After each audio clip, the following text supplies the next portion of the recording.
The topic for this week is cold calling, and before we get to talking about cold calling, I want to actually just take a step back and review a couple things we've talked about in previous chapters of the Smart Sales System. So in chapter 2, we talked about some core concepts, and I just want to go through those real quick because everything we talk about regarding cold calling is going to be designed to accommodate those core concepts.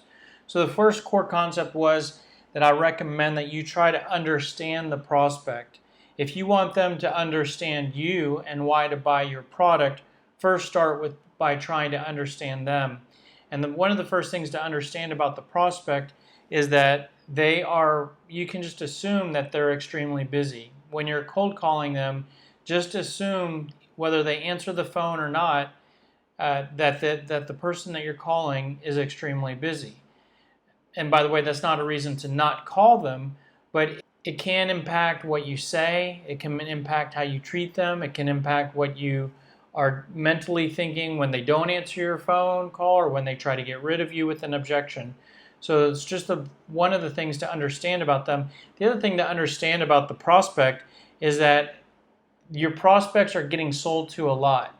And the higher you go in an organization, the more they're getting sold to, meaning you're cold calling them just in the same way that lots of other salespeople are cold calling them.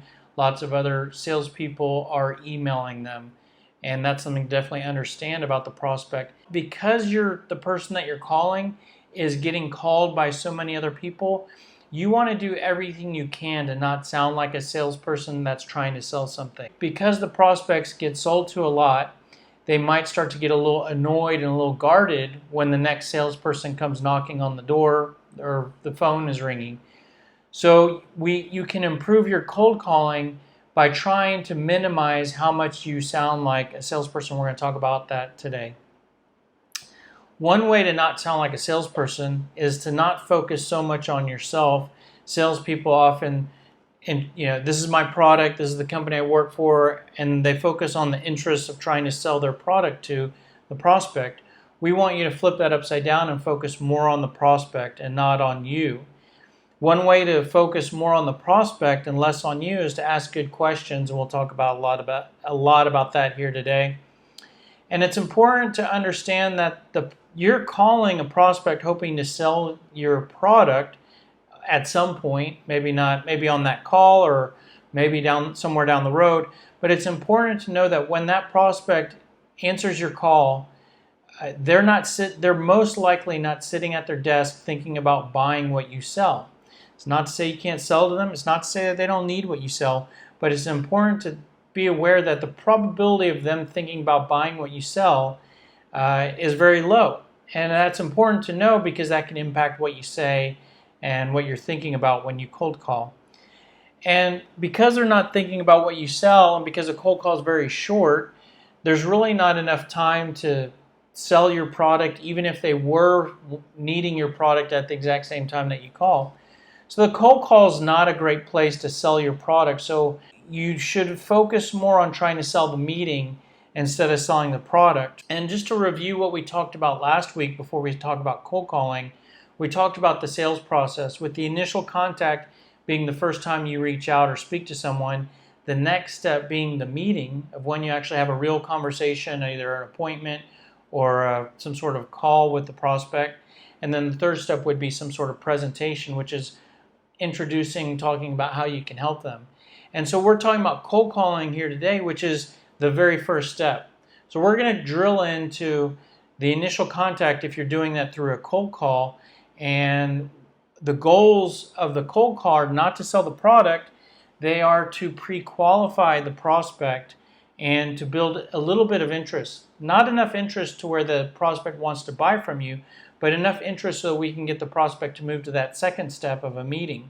And the close is not the product. I just mentioned that. We're not trying to sell the product, we're trying to sell the meeting. The process I'm going to share with you is going to try to keep you within a 2 to 5 minute window. And I mentioned a core concept of trying to focus more on the prospect than on you. We're going to try to focus 80% of the cold call on the prospect, or the 80% of the initial contact on the prospect, and 20% on you, and I'll show you what that looks like. And the central piece of the cold call are going to be some questions we're going to ask, and we can ask our pain questions or our current environment questions. I'm going to show you basically a cold call process that you can use for that initial contact step. And this is kind of an example of how this is the smart sales system, with system being the key word there. This is one example of part of the system. So I'm going to show you a process here today. It's 7 steps, and I'm going to go through each step at a time. And these are steps that you can implement and adopt and systematize how you cold call. Now the steps are on the left side, and like I said, I'm going to go through those one at a time. It's important to know that the steps aren't necessarily laid out in chronological order, meaning we start at the top and we want to finish at the bottom and go straight through. More so, this is an outline or modular framework that you should bounce around depending on what the prospect says or how they respond to you. And I'll teach you the logic for how to bounce around in these different steps here today. And so the first step is to basically just open the call. And this might even be the most difficult step, or probably the step where most salespeople go wrong. And one way that they go wrong is a lot of salespeople will start out the call by asking the prospect a question like, "How are you doing today?" Or, "Is this a good time to talk?" "Are you busy right now?" "Do you have a minute to talk?" And I think all of these are bad, or I recommend trying to avoid all of these. I think the most common one is a salesperson trying to manufacture rapport by calling up someone that they've never spoken to before and saying, "How are you doing today?" And when I get calls from salespeople all the time, and I'm a nice guy, so they say, "How are you doing today?" And then I say, "I'm pretty good." And then I'll ask them back, "How are you doing? How are you doing?" And they say something pretty good. Maybe they might even try to say something to where they're trying to be nice, or tell me about how their day's going. And at this point, what's basically happening is we're wasting time. You're calling someone. Remember, I said we can assume they're busy. You only have 2 to 5 minutes to work with, and here we are having this meaningless, really empty exchange with someone we don't even know. I throw this rule out the window if you've spoken at least one time. If you've spoken one time and you're calling them back, open up with, "How are you doing?" Because you know each other. You've spoken before. "Hey, how are you doing? How's your day going so far?" Fine. But if this is the very first time speaking, I advise don't try to manufacture rapport, waste time. And the most important thing is that any of these questions make you sound like a salesperson, which immediately triggers the guardedness of the prospect. The other thing that a lot of these questions do, except for the first one, but the rest of them, they're a weak frame of mind. "Is this a good time to talk? Are you busy right now?" If you had a bag of money and you were trying to find who the bag of money belonged to, would you ask them, "Are you busy right now?" If you saw someone in a park and you were going to go walk up to them, would you say, "Excuse me, are you busy right now?" Would you ask that before you before you start to see if the bag of money is theirs? You would not, because you know how valuable what you have is. It's when you start to worry that the person is too busy for you that you begin to sound weak, and that you're a salesperson trying to push a product instead of someone trying to see if that finds the person that needs what they sell. And that might sound contradictory, because I just mentioned we should assume that the prospect's busy. In fact, we know the prospect's busy, so we shouldn't ask, "Are you busy right now?" So let me tell you what I would replace any of those questions with, which is, this is the introduction I'd recommend, which is, hello Mary, this is Michael Halper calling from Sales Scripter. Have I caught you in the middle of anything?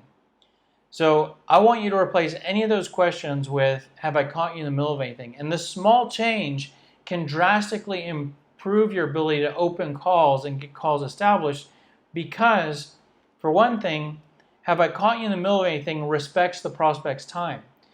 Before you just barge in, picture yourself barging in a coworker's office that's sitting there working on a deadline where they have a proposal that needs to be done by lunch, and you just barge in and start talking to them and sit down in the chair in their office.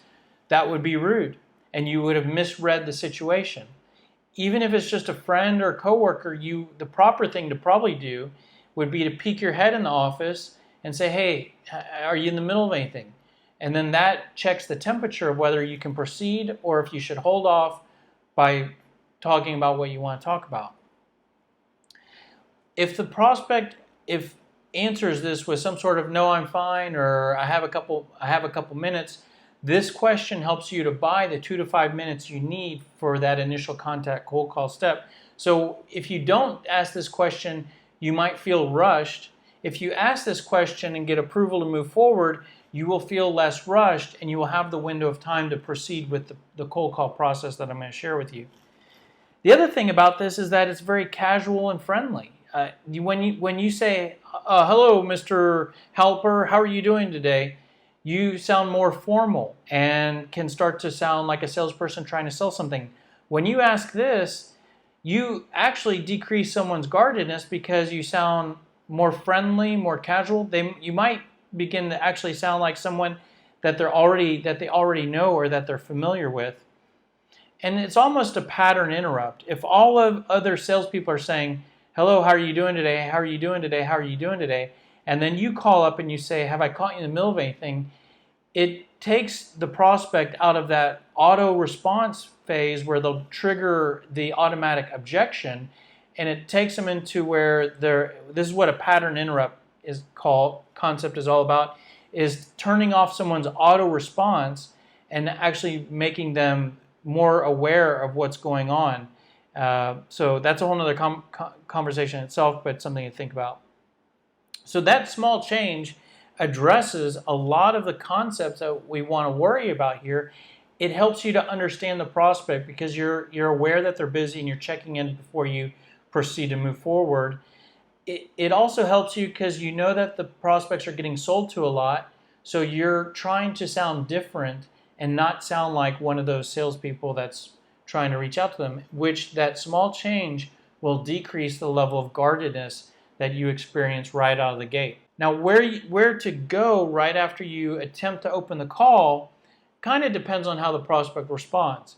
So if you get a response with anything that sounds like, yeah, yes, I'm okay, or yeah, I'm in the middle of something, but it's okay, or I'm fine, or they could even ask you a question like, which basically they're not saying they're not in the middle of anything, but they're saying, well, what is it in regards to, or it depends, why are you calling? If you get anything like that, you proceed to the next step, so basically what you can see there, if you get the green light, or if you get an objection being what's this in regards to, which is basically a prospect trying to get rid of you, that's a screening question. So if you get a green light or a screening question, you still proceed to the same place, which is the next step in the process, which is state the purpose of your call. Because the stating the purpose of the call is something we're going to talk about that in a second. It's something you'll do whether or not you get the 2 to 5 minutes, or if they're asking what is this in regards to, because that's the answer to what it's in regards to. But there is a chance that you might get a response that looks something like this, where they say, yeah, I am in the middle of something, meaning there's a fire going on and they don't have time to even deal with you, or yeah, I'm busy right now, or I'm not available. If you get any response from the prospects with something like that, you can respond with, oh, okay, no problem at all. Listen, I can be really brief, or I can call you back later today or another time, which works better for you. Or you can respond with, oh, okay, what's the best time for me to call you back? When you ask that, there's a good chance they'll tell you when to call them back. They also may just say, oh, it's fine, what do you have? Because when they're aware that you're going to call back, they may just try to knock it out with whatever you're trying to call about and address it, and you get the green light to move forward. But let's say we're moving forward to the next step in the process, which is state the purpose of the call. Remember, you're not trying to sell the product. You're not even trying to close for the next step in the process yet. Right now, you're just trying to establish the call. Well, the most logical thing, if you're trying to establish the call, the most logical thing to do at that point is to explain why you're calling. So if you're in the real product selling salesperson mindset, which is I only care about my own stuff and I'm only thinking about that, then the purpose of your call might be that you're calling to introduce yourself or your company. You're calling to schedule a meeting or appointment. You're calling to learn about the prospect's needs. You're calling to share details about the product that you offer. You're calling to sell the product to the prospect. Not to say that you would say any of these, but those are probably the real reason for your call. And my advice is to not state anything close to any of these, because these will all make you look like a salesperson trying to sell something.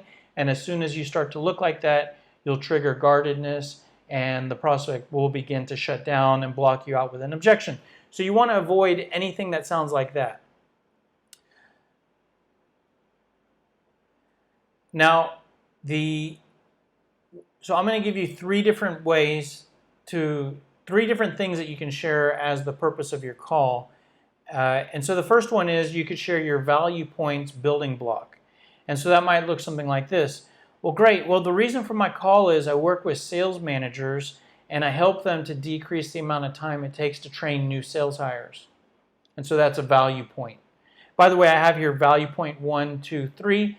You could share one value point or you could share 3. The real determining factor there is how long your individual value points are. So if your value points are just a couple words each, you could share a set of them. I help CFOs to decrease costs, to improve order cycle time, and also improve visibility across their operation.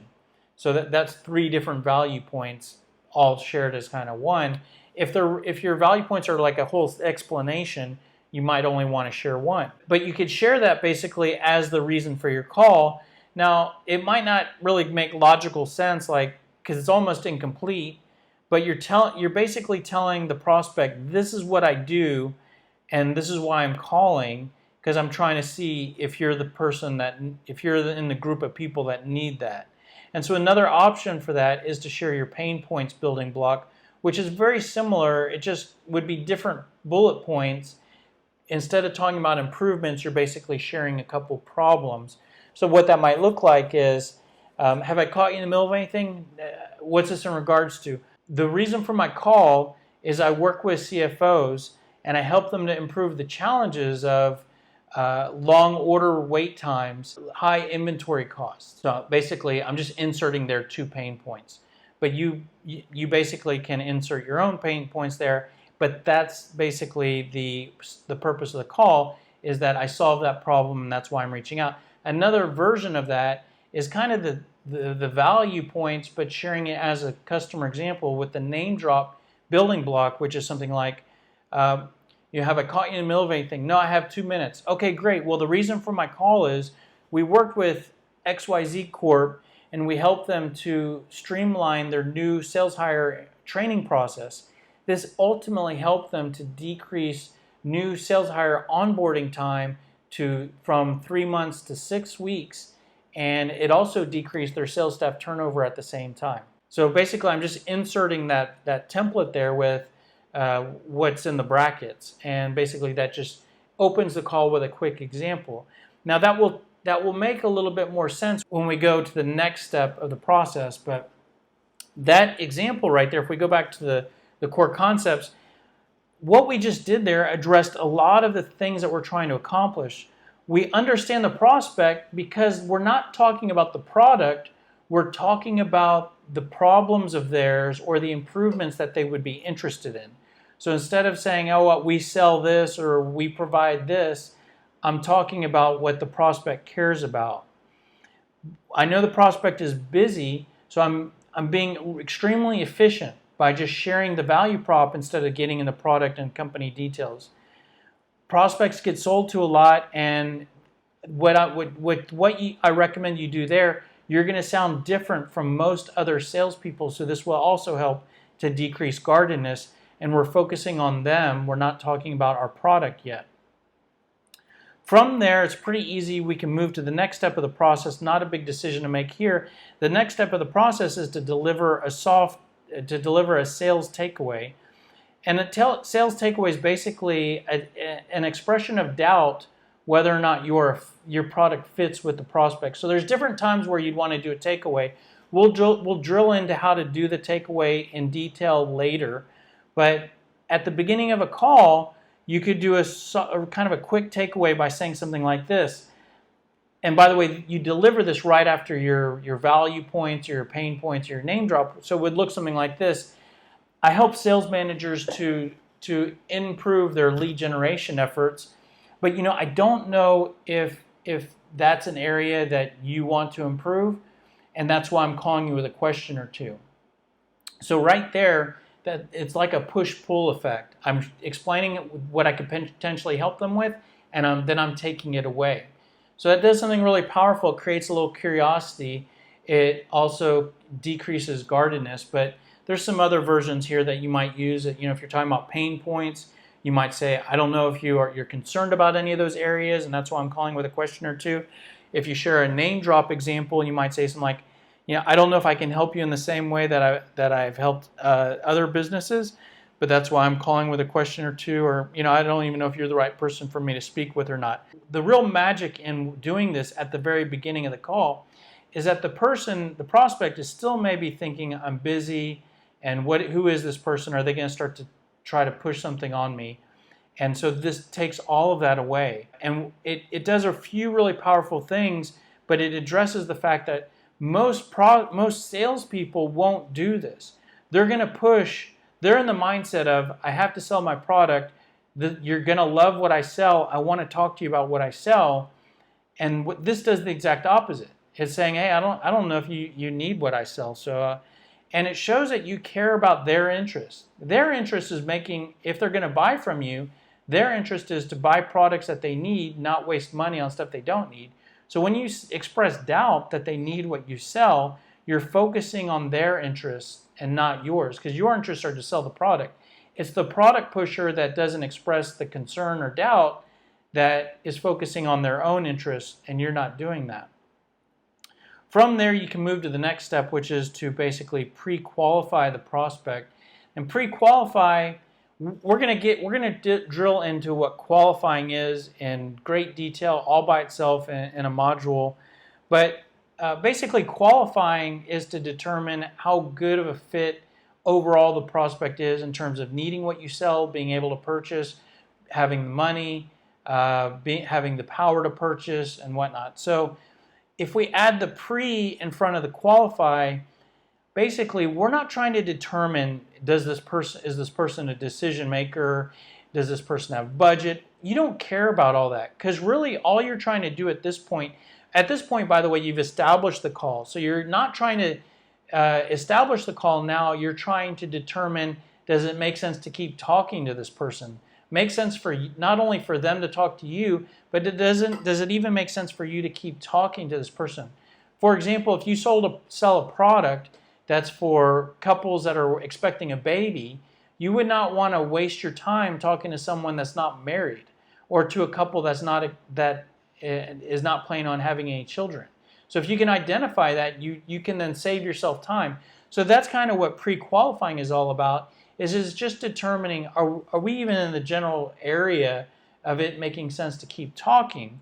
And so questions you can ask for that, your pain questions are excellent questions for that. So if I help to make onboarding new sales hires and training new sales hires easier, then a good question to ask would be, how important is it for you to decrease that ramp up time for new sales hires? Or how concerned are you about the turnover you have for sales hires? Or how concerned are you about the performance of your new sales hires? Are they able to generate leads?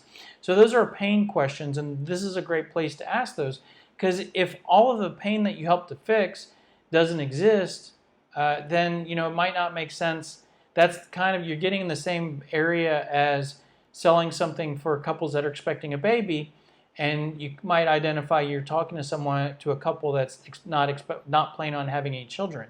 So you can identify that you're starting to head in that area. Another set of questions, we talked about these before, are your current environment questions, which are basically just feeling out what the prospect is doing in the area that you have something to offer. For example, if you sell office products, a current environment question would be, how often do you purchase office supplies? Do you have a contract with a vendor Are you having office supplies automatically delivered? What does your inventory look like? So those aren't really around pain. Those are around what's going on in the current environment. So depending on whether you ask pain questions or current environment questions is maybe up to what you sell in your particular situation. Or it could be you might start out with one, and depending on how the prospect responds, then you flip over to another. But now keep in mind, you only have 2 to 5 minutes to work with. So I'm giving you, you might have a long list of questions. You only have time to ask between 2 to 4 questions. What these questions do is they help us with not sounding like a salesperson, because the salesperson's not going to ask a whole lot of questions. They're going to want to spend the cold call talking about what they sell. And the main question is are you interested, or do you need what I sell? The questions are also good at helping you to focus on the prospect and not on you. Because again, if you're focused on you, you're wanting to talk about your product, you're asking good questions, you're learning about the prospect. And again, the best salesperson is the one that asks the best questions, and great questions asked are your pain questions and current environment questions on the cold call. Now this is where we can begin to bounce around in different directions, because you're going to ask you ask one question, and hopefully you're going to get one answer. And after each answer, each question, you could go in a different direction. To help figuring out and simplifying what directions you can go, there's 3 different temperatures or categories of that you could label on the prospect's answer to your question. So a hot response is basically you ask a pain question or a current environment question, and the prospect gives you the perfect response, meaning the answer shows that they need what you sell. Think of this as being the equivalent of going to a casino, a slot machine, and you pull the lever and you get like 777 and the sirens are going off, right? Now the second type of category is a neutral response. This is where the prospect says, things are okay, or I don't know, or it's not a great answer, but it's also not a no, we're good, or everything's great. And the cold response would be no, we're good and everything's great. An example of that might be, you're asking about like some sort of system, and they say, no, we love it, or they just purchased what you sell. So it's just very cold. Now, what basically every answer to each of your questions, you should be able to immediately, this shouldn't be a big thought process. You should just be able to feel and identify, oh, that was a good response or a bad response or neutral. But basically, depending on what type of answer you get, impacts where you go next. If you get what we call a hot response, the prospect needs what you sell, you can skip the rest of the script, and move forward to starting to try to close the prospect. So you'll see here the arrow doesn't actually go all the way down to the close. It goes to the section right before the close, which is basically product and company details. So this is where I'm going to show you what that step looks like in a couple steps, but that you can look at as kind of like your pre-close step, because this is where you start to talk about you, and you would want to share some information about you, just enough right before you go for the close. So you can skip ahead. If you get a neutral response, you have 2 choices. One is you could ask another question. So if you have 3 pain questions, and question 1 is a neutral response, well, you could ask pain question number 2. And so you're not moving on to the next step. But if you've asked a couple questions, or if you've just asked one question, you could move forward to the next step, which is the pain points. If you get a cold response, you could treat a neutral response and a cold response in the same way, which is either ask another question or move on to the next step. It's really the hot response that gives you the opportunity to skip ahead, because they're basically giving you what you're looking for, so you can just pounce on that and try to close. Now, if we move to the next step, which is sharing pain points, your hope is that with asking questions, you found out that it was a fit or there was a need, right? That's your hope. Now, if that's not successful, you can start to share pain points, and this is less optimum, but it's kind of like you're starting to almost give up a little. This is like your last resort or last position to hold before you start to sort of concede or walk away. But this is where instead of asking questions, you're basically sharing the problems that you help to fix. So, if you ask a couple questions, they're like, no, pretty good, no, pretty good. Then you could move forward to say, oh, okay, well, I tell you what, when I talk with other VPs of sales, they often say that the inside sales team isn't generating enough leads. The turnover is really high, and that's impacting their sales results, and they're not able to hit their long-term sales objectives. I just want to check in with you. Are you good in all those areas, or any of those areas concerns that you have? So basically, I've given up on asking questions, and now I'm just telling them, these are the problems that I fix. Are you saying you don't have any of those problems? So a good analogy here is like if you go to the doctor might ask you if you have the symptom, or poke you here, poke you there, right? But if you keep saying, no, I'm fine, no, that doesn't hurt, then the doctor might take a step back and say, I don't know, you might be okay, might not be anything to worry about. Let me just see. And he or she might just rattle off a list of stuff and say, can we just say you don't have any of those, or do you have any of those? So it's like a sort of your last attempt. Now, where you can go from the pain points is if they say let's say they say, well, yeah, we could be better in that area. So you basically find pain. You move forward to the next step, which is kind of your pre-close step, which is to talk about yourself and your product. And so the way you might do that is you might say, well, based on what you said, it might make sense for us to talk in more detail, and then you begin to talk about your product or service. Now, you could always go back. If you don't uncover pain, or you don't get a great response to pain points, but you still have the prospect engaged on the call, you could always go back to a pain question that you didn't ask. So just showing you some examples here of how you can balance between these sections. You could also begin to walk away. So if you've asked a handful of questions, and when I say handful, I mean maybe 3, 4, you've shared some pain points, and you've said, you have any of these, and they say, no, we're good. You could begin to walk away, which is say something like, I don't know, it sounds like you guys are doing pretty good over there. Maybe it doesn't make sense for us to talk too much, and you begin to walk away. Although, if you're one of those just like, I'm not going to give up, even if you've given it your all, you could still proceed to the product and company step, meaning you've asked a couple questions, no pain. You shared some pain examples, no pain. If you don't really, truly don't want to give up, you could just still move forward to the next section, which is where you're going to start to talk about you. Now remember, we're trying to operate in a 2 to 5 minute window here, and we're trying to put 80% on the prospect and 20% on you. So what this might look like is in a 5-minute call, the first, let's say 3 to 4 minutes, we've been talking about the prospect by asking questions. Now we're going to talk about us. And by the way, this is the opposite from the product selling salesperson, where they usually talk about the product right out of the gate when they're talking about the purpose of the call, or they're opening the call. I work for this company, this is what we sell, this is what we do. And then the question is, are you guys looking at purchasing this? Something like that. Here, we're getting to it at the end. So we focused more on the prospect than on us. And now we're going to share just a few details. And so here I have the product, basically the product building block that we showed in a previous training module. And I'm not saying that you would share all of these individual points. This is just a list of different things that you could talk about when talking about your stuff and what you sell to try to trigger interest. And again, we're just trying to trigger not enough interest so the prospect buys, but enough interest so that we can close the prospect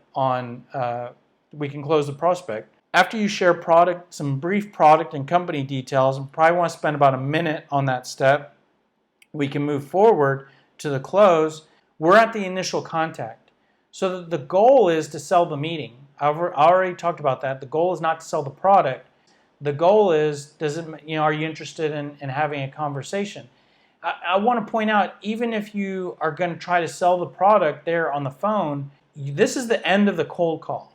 If you're going to continue to talk to the prospect for 10 minutes and get into details about your product, you're moving beyond the cold call. So if you get the green light to keep going, you're moving beyond this process that I'm showing you.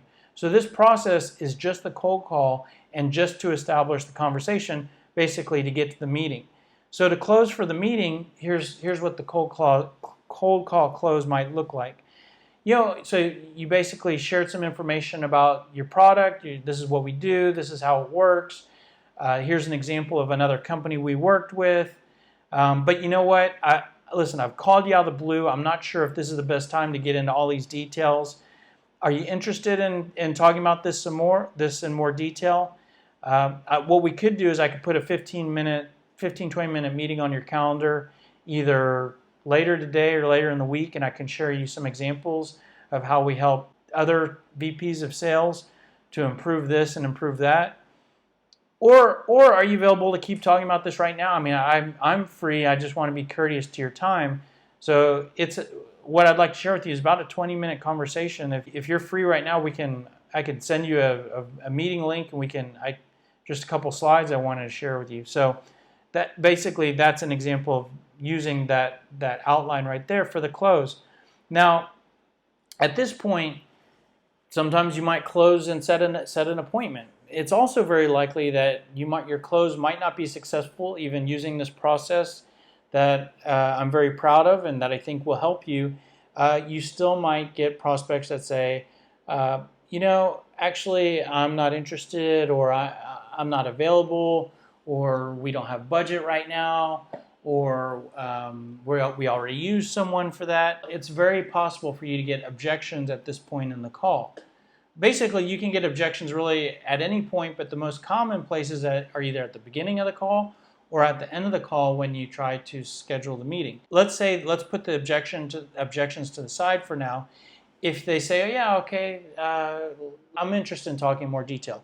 So your close is successful, then basically the process is to confirm the meeting, send out an invite, send out the time, an email with the date and time and whatnot. If you get objections, the process gives you a framework to keep the call going. So basically, you can go back to your questions. So if they say, we already used someone today, so it probably doesn't make sense to talk too much, you can respond with, and by the way, we'll talk about objection responses in full detail later, but the response to that could be, oh yeah, hey, I understand, and listen, we're not trying to call you up to get you to switch and make any changes, but I'm just curious, do you mind if I ask who you guys are using today? So that question, do you mind if I ask who are you using today, is a current environment question. So that's an example of going from the close back up to through the process to the pre-qualify question. You could also go back, so if they say, I'm not interested, then you could go back to the pain points. Maybe you skipped the pain points earlier on. You went straight from the pre-qualify to the product and to the close, and then the prospect says, I think we're okay right now. Then you could go back to the pain points and say, oh yeah, hey, listen, I understand. But I'm just curious, when I work with a lot of inside sales directors, they often don't have visibility to what their inside sales reps are doing on each call. Is that a concern for you at all? So what I did there is I just went back up to share a pain point and then confirmed, is that something they're concerned with? And what you're doing there, and the initial thing you're doing is you try to close and they try to shut you down and you weren't successful. So instead of just ending the call and going away, you're at least keeping the call going. So that's the initial thing you're trying to do. But it's not that you're trying to keep the call going and throwing up a Hail Mary. This process is actually giving you something to work with. So when you ask your question, you're going to get an answer, and that answer can then be labeled in the hot, neutral, or cold. And if you get a hot or even a neutral, so if you get a hot or neutral, you could use that to justify your close again. So if you get a hot response to your next question, you could go back for a close again and say, oh, well, see, that's why it might make sense for us to talk more, because if you're concerned about that, that's the type of thing we help with. And so are you sure you don't want to put a meeting on the calendar? It doesn't have to be this week. We're not going anywhere. I mean, we could meet next month. But if you have that concern, then it might make sense to talk. Now, even if you get a neutral response with a prospect saying, I'm not sure, which isn't really hot or cold, you could even use that to close, which is to say, oh, well, if you're not sure and you're not sure what's going on in that particular area, then it might make sense for us to talk in more detail, because we have a lot of knowledge about that particular area, and we might be able to help you to figure out what's going on, and it might make sense for us to talk in more detail. So that's just an example of a neutral response leading to a close attempt. You don't want to drag out a call if someone's just giving you objection after objection, but ideally if you can try to get around objections 2 to 3 times before you kind of like accept it and walk away, then you should be able to sleep well at night. And if you do that on every call, then your performance should be, over a large sample, you should be performing at a decent level, or at least you're not giving up and giving in and complying too much. Applying that to an individual cold call is, you might want to, if you aren't able to close, you might want to try to ask a couple more questions and keep the call going, and maybe try to close 2 to 3 times before walking away. So that close logic there kind of addresses the core concepts that that prospects aren't in buying mode when you call them up, most likely. So if you're going to call them up and try to sell them, there's a low probability for a match, right? You're calling to try to sell, they're not buying at that particular moment, so the odds of trying to make that match is a low probability. And if it's not a match but you try to force it, meaning like squeezing a square peg in a round hole, then you know how successful that will be over a period of a large sample of calls. So what this process does is it complies better with the prospect not being in buying mode, and also with the cold call really not being enough time to build interest to sell the product.